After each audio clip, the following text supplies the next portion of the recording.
¿Cómo están? El día de hoy vamos a leer Casa Tomada de Julio Cortázar.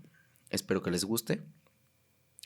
Pero antes escogí este texto porque, bueno, no sé, a mí me gustó porque pienso que habla un poco sobre el miedo.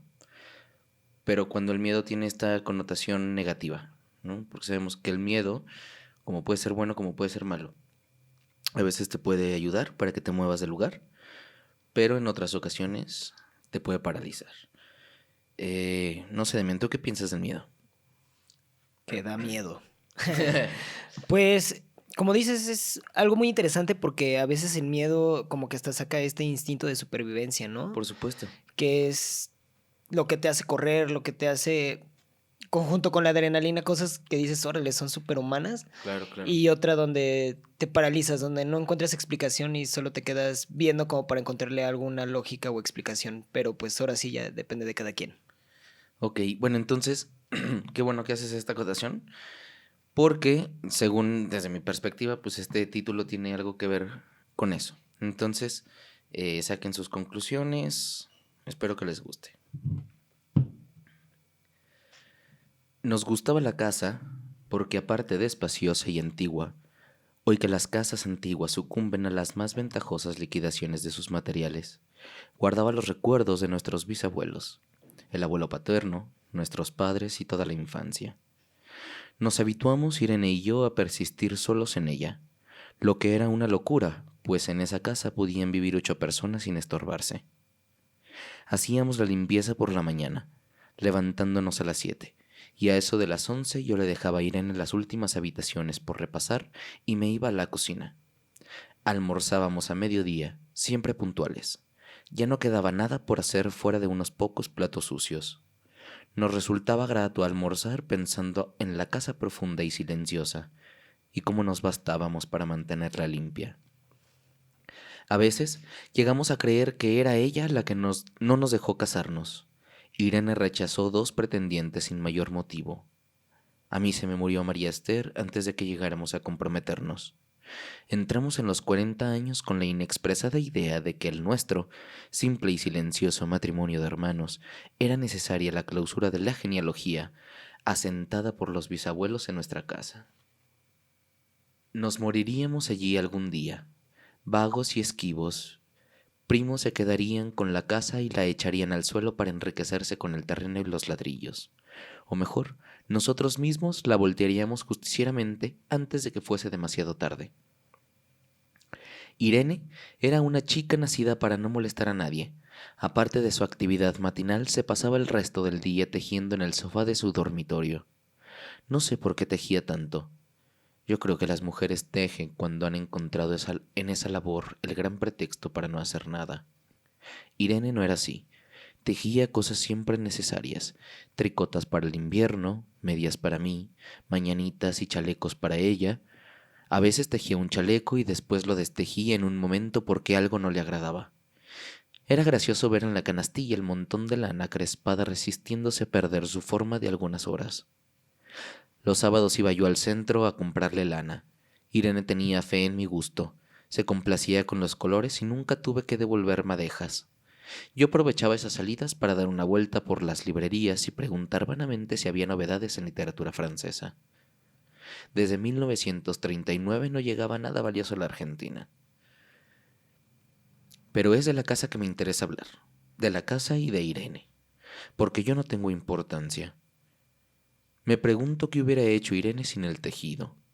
Uno puede releer un libro, pero cuando un pullover está terminado no se puede repetirlo sin escándalo. Y un día encontré el cajón de abajo de la cómoda del alcanfor, lleno de pañoletas blancas, verdes, lila. Estaban con naftalina, apiladas como en una mercería. No tuve valor de preguntarle a Irene qué pasaba, qué pensaba hacer con ellas. Nos necesitábamos ganarnos la vida. Todos los meses llegaba la plata de los campos y el dinero aumentaba, pero Irene solamente la entretenía el tejido. Mostraba una destreza maravillosa y a mí se me iban las horas viéndole las manos como erizos plateados, agujas yendo y viniendo y 1 o 2 canastillas en el suelo donde se agitaban constantemente los ovillos. Era hermoso. ¿Cómo no acordarme de la distribución de la casa? El comedor, una sala con gobelinos, la biblioteca y 3 dormitorios grandes que daban en la parte más retirada, la que mira hacia los Rodríguez Peña. Solamente un pasillo con su maciza puerta de roble aislaba esa parte del ala delantera donde había un baño, la cocina, nuestros dormitorios y el living central, al cual comunicaban dormitorios y el pasillo. Se entraba por la casa por un zaguán con mayólica, y la puerta, cancel, daba al living, de manera que uno entraba por el zaguán, abría la cancel y pasaba al living. Tenía a los lados las puertas de nuestros dormitorios y al frente el pasillo que conducía a la parte más retirada. Avanzando por el pasillo, se franqueaba la puerta de roble, y más allá empezaba el otro lado de la casa, o bien se podía girar a la izquierda justamente antes de la puerta y seguir por un pasillo más estrecho que llevaba a la cocina y al baño. Cuando la puerta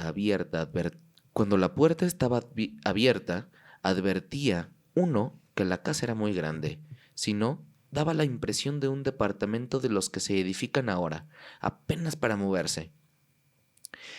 Irene y yo vivíamos siempre en esta parte de la casa, y casi nunca íbamos más allá de la puerta de roble, salvo para hacer la limpieza, pues es increíble cómo se junta la tierra en los muebles buenos. Tú sabes de polvo, ¿no? Claro, sacudo diario. Ey.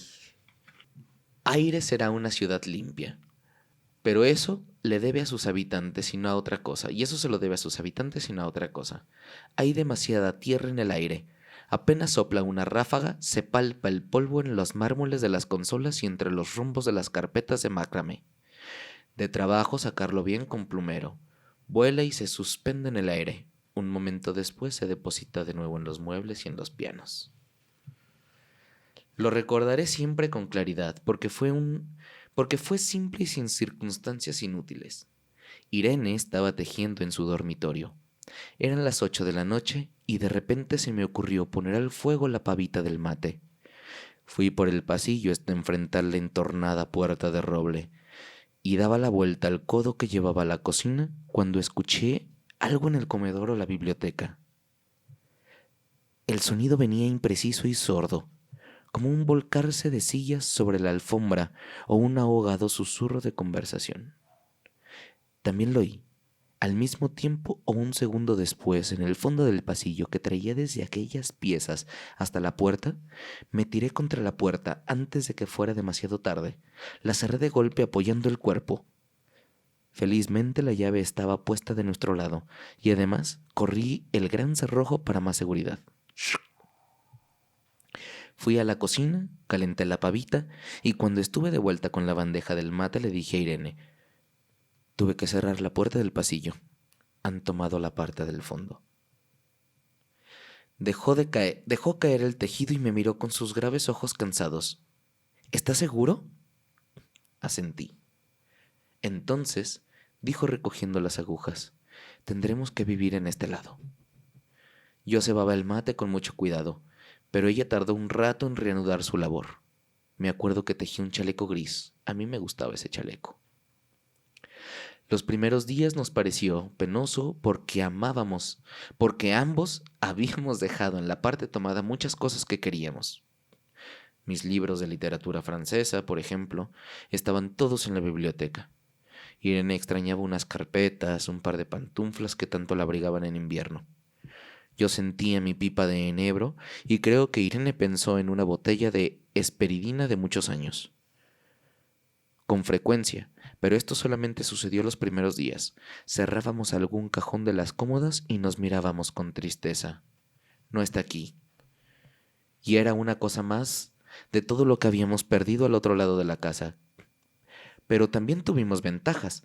La limpieza se simplificó tanto que aún levantándose tardísimo, a las 9:30, por ejemplo, nos daban las 11 y ya estábamos de brazos cruzados.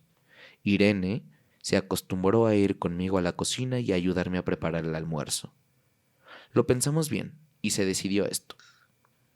Mientras yo preparaba el almuerzo, Irene cocinaría platos para comer fríos de noche. Nos alegramos porque siempre resulta molesto tener que abandonar los dormitorios al atardecer y ponerse a cocinar. Ahora nos bastaba con la mesa en el dormitorio de Irene y las fuentes de comida fiambre. Irene estaba contenta porque le quedaba más tiempo para tejer. Yo andaba un poco perdido a causa de los libros, pero por no afligir a mi hermana me puse a revisar la colección de estampillas de papá, y eso me sirvió para matar el tiempo. Nos divertíamos mucho, cada uno en sus cosas, casi siempre reunidos en el dormitorio de Irene, que era más cómodo, y a veces Irene decía: «Fíjate ese punto que se me ha ocurrido, ¿no da un dibujo de un trébol?». Un rato después era yo el que le ponía ante los ojos un cuadradito de papel para que viese el mérito de algún sello de Eupen y Malmedy. Estábamos bien, y poco a poco empezábamos a no pensar. Se puede vivir sin pensar. Cuando Irene soñaba en alta voz, yo me desvelaba enseguida. Nunca pude habituarme a esa voz de estatua o papagayo, voz que viene de los sueños y no de la garganta. Irene decía que mis sueños consistían en grandes sacudones que a veces hacían caer el cobertor. Nuestros dormitorios tenían el living de por medio, pero de noche se escuchaba cualquier cosa en la casa. Nos oíamos respirar, toser, presentíamos el ademán que conduce a la llave del velador, los mutuos y frecuentes insomnios. Y aparte de eso, todo estaba callado en la casa. De día eran los rumores domésticos, el roce metálico de las agujas al tejer, un crujido al pasar las hojas del álbum filatélico. La puerta de roble, creo haberlo dicho, era maciza. En la cocina y el baño, que quedaban tocando la parte tomada, nos poníamos a hablar en voz más alta o Irene cantaba canciones de cuna. En una cocina hay demasiado ruido de loza y vidrios para que otros sonidos irrumpan en ella. Muy pocas veces permitíamos allí el silencio, pero cuando tornábamos a los dormitorios y al living, entonces la casa se ponía callada y a media luz. Hasta pisábamos más despacio para no molestarnos. Yo creo que era por eso que de noche, cuando Irene empezaba a soñar en alta voz, me desvelaba enseguida. Es casi repetir lo mismo salvo las consecuencias. De noche siento sed, y antes de acostarnos, un día le dije a Irene que iba hasta la cocina a servirme un vaso de agua. Desde la puerta del dormitorio, ella tejía, oí el ruido en la cocina. Tal vez en la cocina o tal vez en el baño, porque el codo del pasillo apagaba el sonido. A Irene le llamó la atención mi brusca manera de detenerme y vino a mi lado sin decir palabra. Nos quedamos escuchando los ruidos, notando claramente que eran de este lado de la puerta de roble, y en la cocina del baño o en el pasillo mismo donde empezaba el codo casi al lado nuestro. No nos miramos siquiera. Apreté el brazo de Irene y la hice correr conmigo hasta la puerta cancel, sin volvernos hacia atrás. Los ruidos se oían más fuerte, pero siempre sordos, a espaldas nuestras. Cerré de un golpe la cancel y nos quedamos en el zaguán. Y ahora no se oía nada. «Han tomado esta parte», dijo Irene. El tejido le colgaba de las manos y las hebras iban hasta el cancel y se perdían debajo. Cuando vio que los ovillos habían quedado del otro lado, soltó el tejido sin mirarlo. «¿Tuviste tiempo de traer alguna cosa?», le pregunté inútilmente. «No, nada». Estábamos con lo puesto. Me acordé de los 15,000 pesos en el armario de mi dormitorio. Ya era tarde ahora. Como me quedaba el reloj pulsera, vi que eran las 11 de la noche. Rodeé con mi brazo la cintura de Irene. Yo creo que ella estaba llorando. Y salimos hacia la calle. Antes de alejarnos, tuve la lástima. Cerré bien la puerta de entrada y tiré la llave a la alcantarilla. No fuese que algún pobre diablo se le ocurriera robar y se metiera en la casa a esa hora y con la casa tomada. Fin. Sí, que no, que eran los del Coppel, ¿no? Oiga, don. Está interesante, güey, porque es ahí donde hablábamos del miedo. Exacto, Y, o güey. sea, ellos se dejaron llevar por el miedo de los ruidos, sin explicación, sin motivo en la casa. Y aparte ni siquiera se dieron la chance de ver qué era lo que estaba a lo mejor ocasionando los sonidos, ¿no? Pero, ¿y eso pudo haber sido a raíz de su vida como ermitaña? O sea, tan desconocida de lo exterior.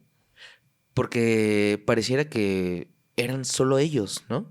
Y que no había nada más que ellos. Dice, Irene rechazó 2 matrimonios, a mí se me murió María Esther antes de comprometernos, y como que se acostumbraron y como que se hicieron a la idea de que su vida era estar ellos dos y nada más, como que no había nada más, ¿no? Suena interesante porque casi casi también fue la vida que todos tuvimos en el 2020, donde todos nos acostumbramos a la presencia de nuestra familia, estar los días y días en Puta, casa. güey, no más, qué bueno que lo dices. Claro que sí, güey, claro que sí. O sea, esta presencia de no poder luego estar en otro lado, en tu misma casa, porque alguien más ya ocupó ese espacio, Ujú. ¿no? Y es todo el tiempo, toda la familia estando ahí, pues llega un punto donde te tienes que salir, ¿no?